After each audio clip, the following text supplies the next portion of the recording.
사랑하는 여러분, 평안하신지요? 우리의 삶을 가만히 들여다보면 시대와 장소를 초월하여 우리를 끊임없이 괴롭히는 두 가지 거대한 문제가 있음을 발견하게 됩니다. 하나는 바로 건강의 문제이고 다른 하나는 물질, 즉 먹고 사는 공급의 문제입니다. 이 두 가지 문제는 마치 거대한 산처럼 우리 앞에 놓여 때로는 절망과 우울, 낙심에 빠지게 하곤 합니다. 하지만 오늘 우리는 성경 속에서 이 두 가지 근원적인 문제에 대한 하나님의 놀라운 해답을 발견하게 될 것입니다. 오늘 우리가 함께 떠나볼 시간은 고대 이스라엘 선지자 엘리사가 활동하던 시기입니다. 성경은 그 땅에 극심한 기근이 있었다고 기록합니다. 이 이야기는 많은 한국인들에게 6에서 70년대에 힘겨웠던 보릿고개 시절을 떠올리게 할지도 모릅니다. 먹을 것이 없어 모두가 굶주리던 절망의 시간이었습니다. 열왕기하 4장을 보면 엘리사가 길갈이라는 곳에 이르렀을 때의 이야기가 나옵니다. 길갈은 본래 이스라엘 백성이 요단강을 건넌 후 처음으로 멈춘 곳으로 하나님께서 그들의 수치를 굴려버리셨다고 약속하신 축복의 장소였습니다. 그러나 지금 그 축복의 땅은 기근으로 신음하고 있었습니다. 엘리사의 앞에는 선지자의 제자들이 모여 앉아 있었습니다. 굶주림에 지친 그들을 위해 엘리사는 사환에게 명합니다. 큰 솥을 걸고 선지자의 제자들을 위하여 국을 끓이라. 그때 제자 중 한 사람이 국에 넣을 채소를 구하러 들판으로 나갔습니다. 그는 들에서 야생 포도덩굴을 발견하고는 그것이 좋은 식재료라고 생각하여 옷자락 가득 열매를 따왔습니다. 그리고는 잘 알지도 못한 채 그 열매들을 썰어 끓고 있는 솥에 넣어버렸습니다. 그는 선한 의도를 가졌을지 모릅니다.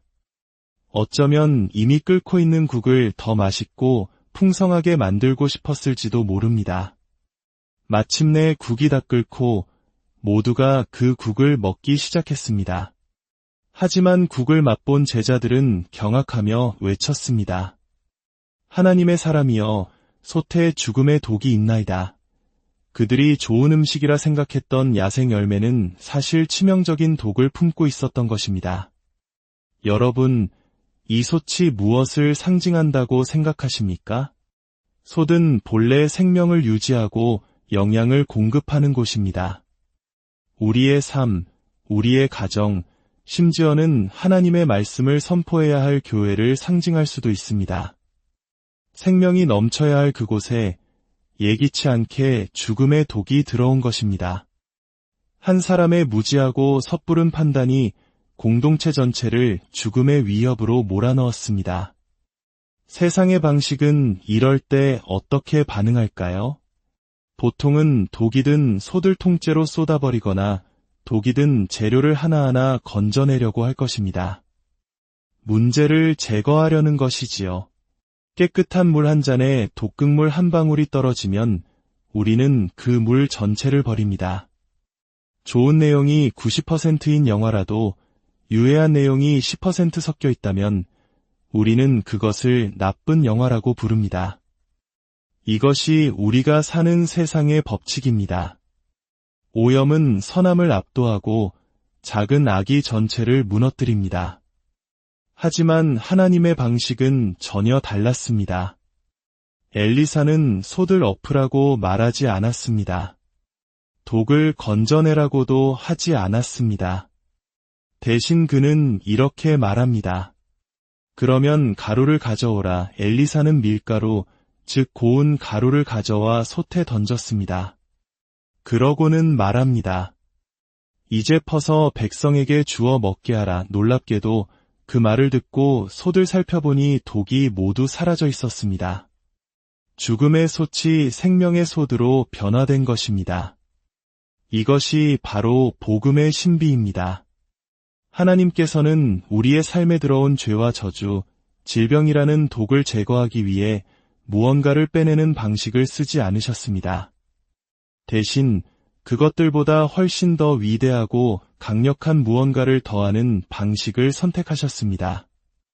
그 고운 가루는 바로 우리 주 예수 그리스도를 상징합니다. 구약 레위기에는 하나님께 드리는 5가지 제사가 나오는데 그중 유일하게 피 흘림이 없는 제사가 바로 소제, 즉 고운 가루를 드리는 제사입니다. 이 고운 가루는 예수 그리스도의 완전하고 흠없는 삶과 인격을 상징합니다. 만져보면 거친 부분이 하나도 없는 부드러운 가루처럼 예수님의 삶에는 불균형이나 모난 구석이 없었습니다. 그분은 진실하시면서도 온유하셨고 단호하시면서도 사랑이 넘치셨습니다. 그분의 모든 생각과 말, 행동은 하나님 아버지께 달콤한 향기가 되었습니다. 바로 그 완전 무결한 생명이신 예수 그리스도께서 죄와 죽음의 도구로 가득한 우리의 인생이라는 소단으로 들어오셨을 때 모든 저주와 사망의 권세는 힘을 잃고 정화되었습니다. 예수님께서 더러운 나병 환자를 만지셨을 때 더러움이 예수님께 옮겨간 것이 아니라 예수님의 거룩함이 나병 환자를 깨끗하게 했습니다. 예수님은 죽음이 가득한 곳으로 걸어 들어가셨고 그분 앞에서는 아무도 죽지 않았으며 이미 죽었던 자들조차 다시 살아났습니다. 왜냐하면 그분 자신이 나는 부활이요 생명이라 고 선포하신 생명 그 자체이시기 때문입니다. 이것이 건강의 문제, 즉 우리를 위협하는 죽음의 독에 대한 하나님의 첫 번째 해답입니다. 바로 예수 그리스도를 우리 삶에 모셔드리는 것입니다. 이야기는 여기서 끝나지 않습니다. 바로 다음 구절에서 또 다른 기적이 이어집니다.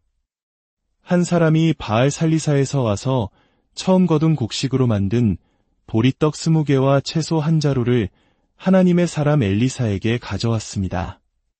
이것은 하나님께 마땅히 드려야 할 첫 열매, 즉 11조의 정신을 보여줍니다.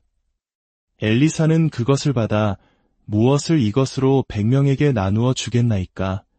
라며 인간적인 계산을 하는 사환에게 말합니다. 사람들에게 주어 먹게 하라. 여호와의 말씀이 그들이 먹고 남으리라 하셨느니라. 사환은 순종했고 놀라운 일이 벌어졌습니다. 보리떡 20개로 100명의 사람들이 배불리 먹고도 음식이 남았습니다. 기근의 한복판에서 부족함이 아니라 넘치는 풍요가 임한 것입니다. 이것이 바로 공급의 문제, 즉 물질의 결핍에 대한 하나님의 두 번째 해답입니다. 하나님께 마땅히 드려야 할 것을 믿음으로 드릴 때 하나님께서는 우리의 필요를 채우시는 것을 넘어차고 넘치도록 부어주신다는 약속입니다. 하나님은 언제나 우리의 필요보다 더 큰 공급을 예비하시는 분입니다. 그분의 창고에는 언제나 남은 것이 있습니다. 사랑하는 여러분, 이 2가지 기적은 결국 한 분을 가리키고 있습니다. 바로 우리 주 예수 그리스도이십니다. 엘리사가 100명을 먹였다면 우리 주님은 보리떡 5개와 물고기 2마리로 장정만 5,000명, 여자와 아이들까지 합하면 수만 명을 먹이시고도 12광주리를 남기셨습니다.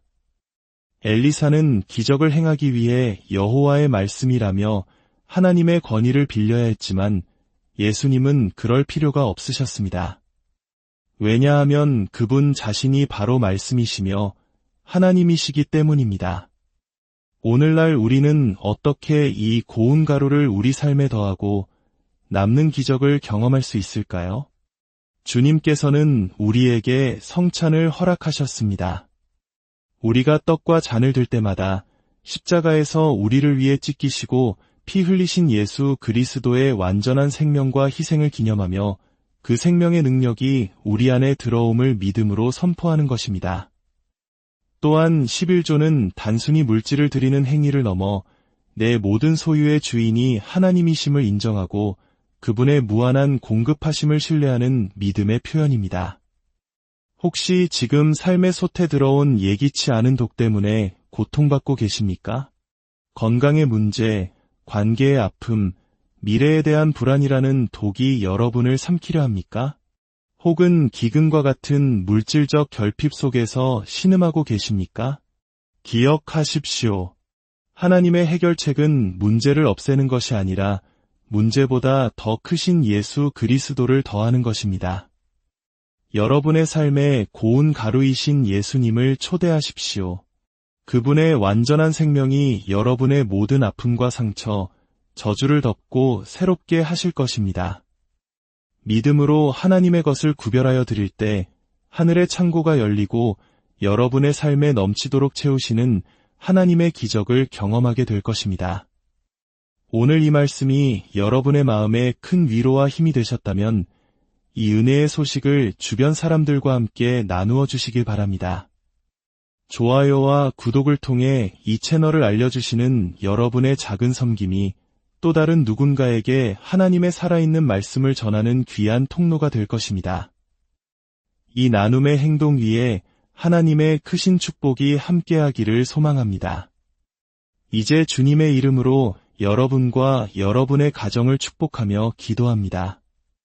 전능하신 하나님 아버지, 아브라함의 복으로 이 자리에 있는 모든 이들에게 복을 더하여 주시옵소서.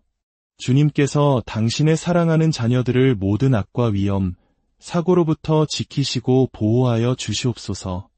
모든 질병과 감염, 어둠의 권세와 악한 자의 공격으로부터 안전하게 지켜주시옵소서.